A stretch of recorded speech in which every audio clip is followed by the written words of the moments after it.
If you look at Google Trends right now and see FIFA World Cup dominating almost every top search, it doesn't just tell you that people love football. It tells you something much bigger is happening under the surface. Massive money movements, global attention shifts, political influence, media wars, sponsorship battles, and even economic impact on entire countries. And that is exactly why this video isn't just about football. It's about how one tournament quietly becomes a multi-billion-dollar financial machine that affects governments, corporations, investors, and everyday people who don't even watch the sport. So let's start from something simple. Why does a football tournament suddenly become one of the most searched topics in the world? Because the FIFA World Cup is not just a sports event. It is one of the biggest entertainment products ever created by humanity. Every 4 years, the entire world pauses at the same time. Billions of viewers tune in. Brands fight for attention like never before. Countries spend billions just to host it. And media companies print money from broadcasting rights alone. But here is the part most people never think about. When something becomes this big, it stops being just a game and becomes an economy. To understand that, imagine a single World Cup match. On the surface, it's 22 players, a ball, a stadium, and fans. But behind that match, there are hundreds of companies involved.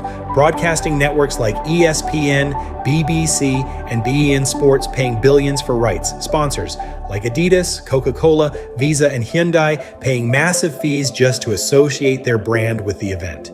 Stadium construction firms, security companies, logistics providers, tech companies handling streaming infrastructure, betting companies processing millions of bets in real time, and even social media platforms adjusting algorithms because engagement spikes so high. Now zoom out from one match to the entire tournament. Suddenly you are not looking at sports anymore. You are looking at a temporary global economic system. And this is where things get interesting from a finance perspective. The FIFA World Cup generates tens of billions of dollars in economic activity, but it does not distribute that money evenly. Instead, it creates winners and losers. The winners are usually FIFA itself, major broadcasters, top sponsors, and global brands. The losers are often host countries that underestimate the long-term costs of infrastructure and overestimate long-term tourism benefits. Let's take a real example that most people still talk about, Qatar 2022. Qatar reportedly spent over $200 billion on infrastructure, stadiums, transportation systems, and city upgrades. That number is so large that it doesn't even feel real, and yet it happened. The idea was not just to host a tournament, but to transform an entire nation's global image in 1 month of football. From a pure financial standpoint, this is where opinions split. Some analysts argue Qatar gained long-term geopolitical influence, tourism branding, and global recognition that cannot be measured directly in dollars.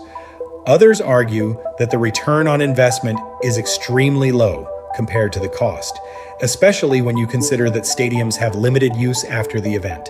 And this is the core financial debate around the World Cup. Is it an investment or is it consumption disguised as investment? Now let's connect this back to why FIFA World Cup is trending right now. Even when the tournament is not happening, discussions about it spike because of upcoming qualifiers, political decisions, hosting rights, sponsorship deals, and most importantly, anticipation for the next cycle. The next major FIFA World Cup in 2026, which will be hosted across the United States, Canada, and Mexico, is already creating massive financial speculation. Why? Because this will be the first World Cup with 48 teams instead of 32. More teams means more matches, more broadcasting rights, more advertising slots, more tickets sold, and more global engagement. In simple terms, it means more money at every level of the ecosystem.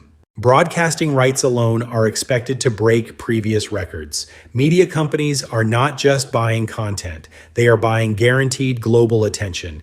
And attention is the most expensive currency in today's world. Think about it. In most industries, companies struggle to get people to look at their product. But during the World Cup, the entire world voluntarily focuses on one thing. That is extremely rare in economics. It's almost like a monopoly on attention.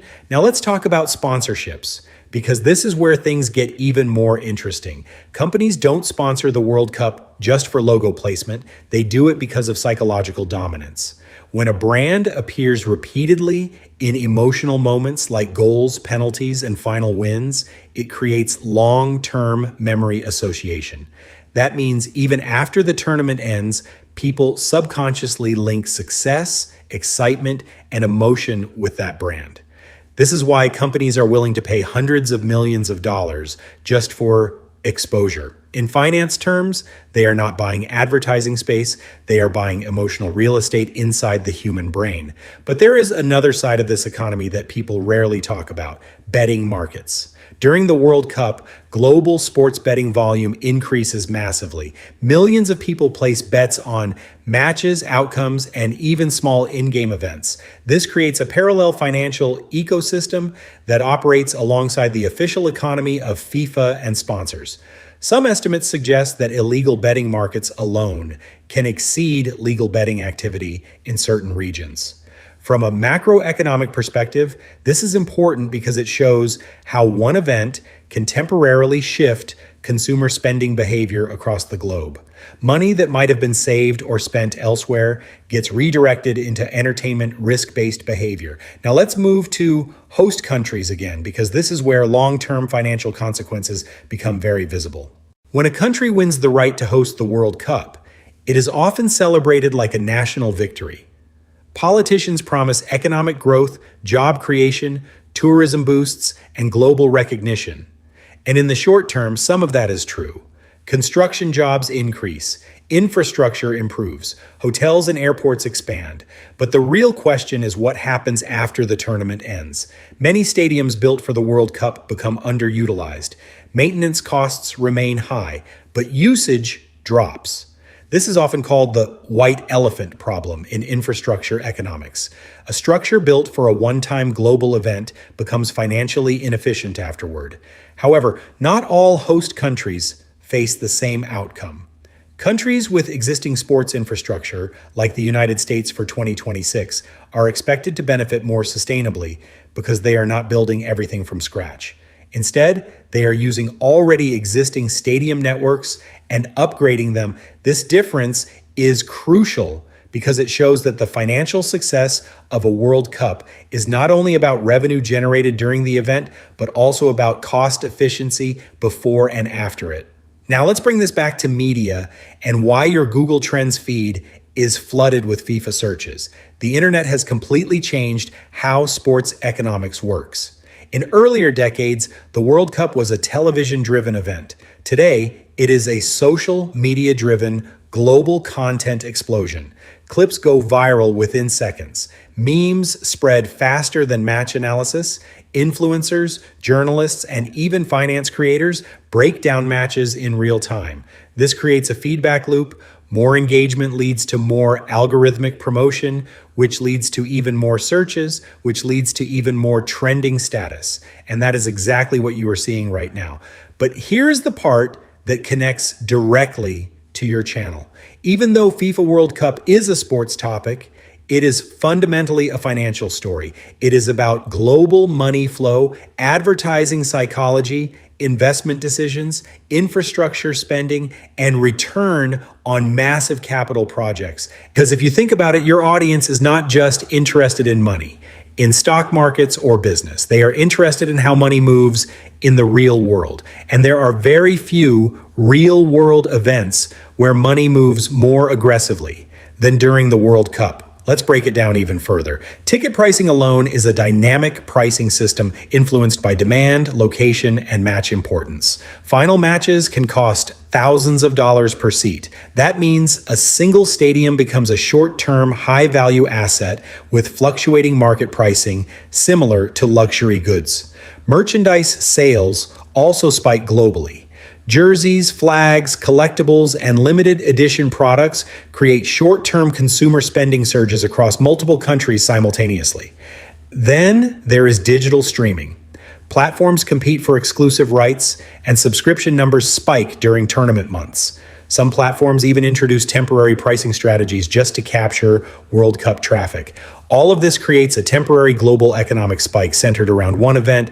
Now zoom out again. What does this mean in a bigger picture? It means attention itself has become monetized at a global scale.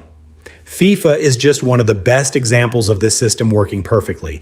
A single organization coordinates global attention and converts it into revenue streams across broadcasting, sponsorship, tourism, and merchandise. But it also raises deeper questions. Is this sustainable? Can any other event replicate this level of global concentration? And what happens when digital entertainment like gaming, streaming platforms, and AI-generated content start competing for the same attention? Some analysts believe future World Cups will face increasing competition from digital entertainment ecosystems, where users can personalize experiences instead of consuming one global event. But for now, FIFA World Cup still holds something extremely rare: a unified global audience.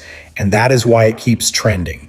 Not just because people love football, but because the entire world economy of attention temporarily revolves around it. So when you see FIFA World Cup dominating search trends, don't just think people are excited about football. Think of it as something much bigger. Think of it as billions of dollars in media rights being activated at the same time. Think of brands repositioning marketing budgets. Think of governments measuring tourism impact. Think of betting markets adjusting odds in real time. Think of streaming platforms preparing for traffic surges. Think of social media algorithms reshaping what content gets pushed globally. Because in reality, what you are watching is not just a sports trend. You are watching a global financial event disguised as entertainment. And that is why it always comes back. Every 4 years, bigger than before, louder than before, and more profitable than before. And if you are creating content around this, the key is not to treat it like a sports recap. The key is to treat it like a financial phenomenon that just happens to use football as its medium. Because that is what the FIFA World Cup really is. A reminder that in today's world, attention is not just power, attention is the economy.